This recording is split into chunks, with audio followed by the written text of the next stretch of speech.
എല്ലാ കൂട്ടുകാർക്കും കഥാസാഗരത്തിലേക്ക് സ്വാഗതം. ഇന്ന് നമ്മൾ പറയുന്നത് ലബ്ധപ്രണാശത്തിലെ മൂന്നാമത്തെ കഥയാണ്. മുതലയുടെ ആവശ്യപ്രകാരം രക്തമുഖൻ പറഞ്ഞ കഥയാണിത്. ഒരു കാട്ടിൽ കരാളകേസരൻ എന്നൊരു സിംഹം വസിച്ചിരുന്നു.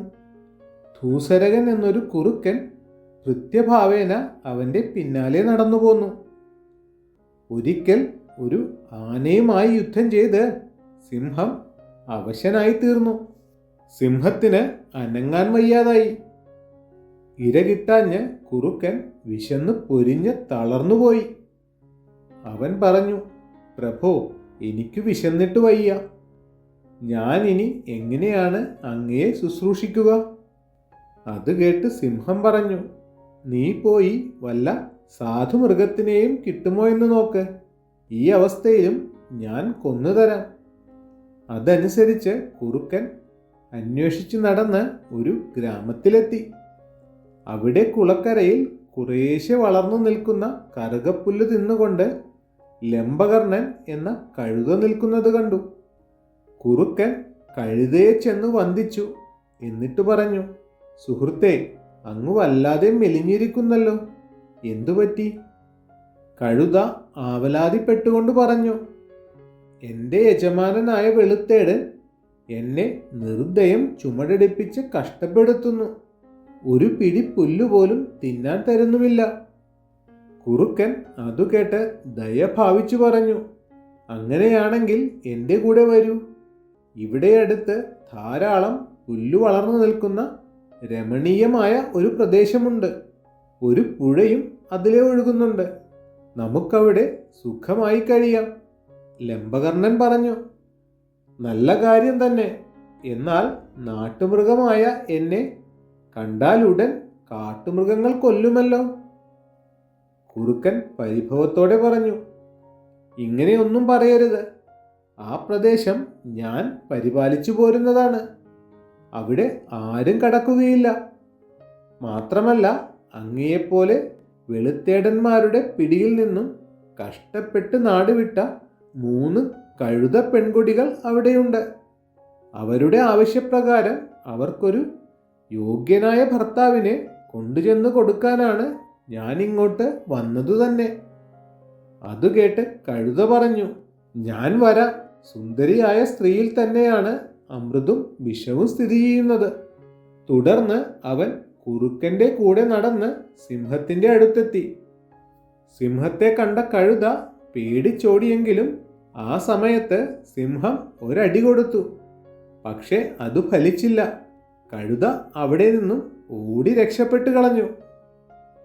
ഇതു കണ്ട കുറുക്കൻ സിംഹത്തിൻ്റെ അടുത്ത് ശുണ്ഠിയെടുത്തു. അവൻ പറഞ്ഞു, വെറും ഒരു കഴുത പോലും അങ്ങയുടെ പിടിയിൽ നിന്നും രക്ഷപ്പെട്ടു പോകുന്നുവല്ലോ. എനിക്കിപ്പോൾ അങ്ങയുടെ ബലമെല്ലാം മനസ്സിലായി. സിംഹം ഇളിഭ്യനായി ചിരിച്ചിട്ട് പറഞ്ഞു, ഞാൻ ഇരയുടെ മേൽ ചാടി വീഴാൻ തയ്യാറെടുത്തിരുന്നില്ല. അതല്ലെങ്കിൽ ആന പോലും എൻ്റെ പിടിയിൽ നിന്നും രക്ഷപ്പെടുകയില്ല. കുറുക്കൻ പറഞ്ഞു, ഞാൻ അവനെ ഒരിക്കൽ കൂടി കൊണ്ടുവരാം. അങ്ങ് ചാടി വീഴാൻ തയ്യാറെടുത്തിരിക്കണം. സിംഹം സംശയം പ്രകടിപ്പിച്ചു. അവൻ ഇനി വീണ്ടും വരുമോ? കുറുക്കൻ പറഞ്ഞു, അതെല്ലാം ഞാൻ നോക്കിക്കൊള്ളാം. അങ്ങ് ഒരുങ്ങിയിരുന്നാൽ മാത്രം മതി.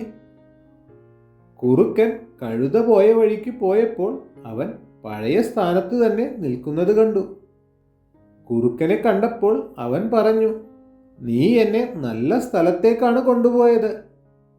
ശക്തമായ കൈത്തലം എൻ്റെ മേൽ വീണ ചാവും മുൻപ് ഞാൻ എങ്ങനെയോ രക്ഷപ്പെട്ടെന്ന് മാത്രം.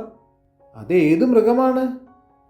കുറുക്കൻ ചിരിച്ചുകൊണ്ട് പറഞ്ഞു, കഴുത പെൺകിടാങ്ങളിൽ ഒരുവൾ അങ്ങയെ ആശ്ലേഷിക്കാൻ എഴുന്നേറ്റതായിരുന്നു. അങ്ങാണെങ്കിൽ പേടിച്ചോടിപ്പോന്നു. അവളാകട്ടെ അങ്ങയെ കൂടാതെ ജീവിക്കാൻ വയ്യെന്ന് പറയുന്നു. അങ്ങയെ ഭർത്താവായി കിട്ടിയില്ലെങ്കിൽ അവൾ തീയിലോ വെള്ളത്തിലോ ചാടി ചത്തുകളയുമത്രേ. അതുകൊണ്ട് ദയവ് ചെയ്ത് അങ്ങ് തിരിച്ചു വരണം. അല്ലെങ്കിൽ അങ്ങേക്ക് പെണ്ണിനെ കൊന്ന പാപവും കിട്ടും. ഇതെല്ലാം കേട്ട് വിശ്വസിച്ച് കഴുത കുറുക്കൻ്റെ കൂടെ വീണ്ടും പുറപ്പെട്ടു. ഇത്തവണ സിംഹം തയ്യാറെടുത്തിരിക്കുകയായിരുന്നു. ലംബകർണൻ വന്ന ഉടൻ ചാടി വീണ് സിംഹം അവനെ കൊന്നു. എന്നിട്ട് കുറുക്കനെ കാവലേൽപ്പിച്ച് കുളിക്കാൻ പോയി. കുറുക്കനാകട്ടെ കൊതി സഹിക്കാതെ കഴുതയുടെ ചെവിയും കരളും തിന്നു തീർത്തു. സിംഹം കുളി കഴിഞ്ഞു വന്ന് നോക്കുമ്പോൾ ചെവിയും കരളുമില്ലാതെ കിടക്കുന്ന കഴുതയാണ് കണ്ടത്. അവൻ കുറുക്കന്റെ അടുത്ത് ശുണ്ഠിയെടുത്തു. നീ ഈ കഴുതയുടെ ചെവിയും കരളും തിന്ന് എച്ചിലാക്കിയല്ലേ? കുറുക്കൻ വണക്കത്തോടെ പറഞ്ഞു. ഈ കഴുതയ്ക്ക് ചെവിയും കരളും ഉണ്ടായിരുന്നില്ല. അല്ലെങ്കിൽ ഒരിക്കൽ ഇവിടെ വന്ന് അങ്ങയെ കണ്ട ശേഷം രണ്ടാമതും വരുമായിരുന്നോ? അത് കേട്ട് വാസ്തവമായിരിക്കുമെന്ന് കരുതി സിംഹം കഴുതയെ കുറുക്കനുമായി പങ്കിട്ടു തിന്നു. കഥ അവസാനിപ്പിച്ച് രക്തമുഖൻ പറഞ്ഞു, അതുകൊണ്ടാണ് ഞാൻ പറയുന്നത്, ആപത്ത് കണ്ടിട്ടും അതറിയാതെ ചെന്ന് കുടുങ്ങിയാൽ സ്വയം നശിക്കുമെന്ന്. നീ ചെയ്തത് കള്ളത്തരമാണ്. പിന്നീട് സത്യം പറഞ്ഞതാണ് കുഴപ്പമായത്. അവനവന്റെ താല്പര്യം മറന്ന് സത്യം പറയുന്നവൻ കുശവനെ പോലെ നശിച്ചു പോകും. കരാളമുഖന്റെ അപേക്ഷയനുസരിച്ച് രക്തമുഖൻ പറഞ്ഞ യുധിഷ്ഠിരൻ എന്ന കുശവന്റെ കഥ അടുത്ത ഭാഗത്തിൽ പറയാം. ലബ്ധപ്രണാശത്തിലെ മൂന്നാമത്തെ കഥ ഇവിടെ നിർത്തുന്നു.